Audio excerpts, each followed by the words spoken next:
তামাৰহাটৰ হৰিপুৰ নতুন বজাৰত আৰক্ষীৰ অভিযান অভিযানত কেমিকেল আৰু নোট সদৃশ কাগজ সহ দুজনক আটক গোবিন্দ বৰ্মন আৰু চন্দন ৰায় লগতে জব্দ AS 17N8712 নম্বৰ স্কুটি ধৃত দুজনৰ ঘৰ কোকৰাঝাৰ জিলাৰ গোসাইগাঁও থানাৰ অন্তৰ্গত সাপকাটা আৰু মাটিয়াপাৰাত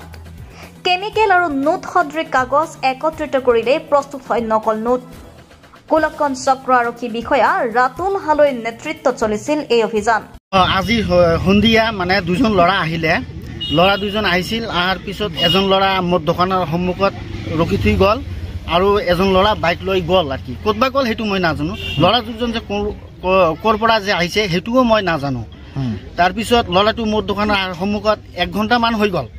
1 ঘণ্টা মান হৈ গ'ল তাক মই সোধা নাই ক'ৰ পৰা আহিছি ক'ৰ পৰা নাহে হেইবিলাক সোধা নাই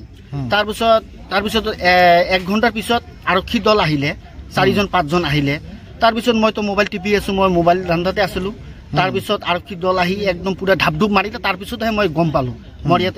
একো মানুহ না আছিল অকলে ময়ে আছিলো তেওঁলোকৰ ল'ৰা দুটা তাৰ পিছত কি ল'ৰা দুটা এতিয়া পুলিচে মাৰি আছে মাৰাৰ পিছত তাৰ পিছত গম পালো মই তাৰ নকলি টকা আছে বুলি গম পাইছো তাৰ লগত আৰু কি আছে আৰু কেমিকেল আছিল আৰু নকলি টকা আছিল আৰু জেৰাক্সৰ কিবা ইনজেকশন আছিল আৰ কি কত ল'ৰা দুটা ঘৰ আছিল সাপকাটা বুলি কৈছিল গোসাইগাঁও হ্যাঁ গোসাইগাঁও সাপকাটা ল'ৰা দুটাৰ নাম এটা আছে নাম আছিল চন্দন আর এটা মানে কি নাম আছিল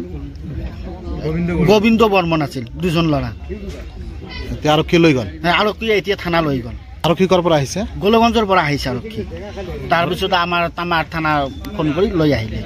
গৰিপুৰ থানা এতিয়া থানালৈ লৈ গ'ল থানা ল'ৰা দুটাক এতিয়া লৈ গ'ল কিমান টকা আছিলে তাৰ 5 লাখ টকা মান আছিলে নকলি টকা হ'ব কেমিকেল আছিল নেকি কেমিকেল আছিল আৰু টকা আছিল news desk report Suhana live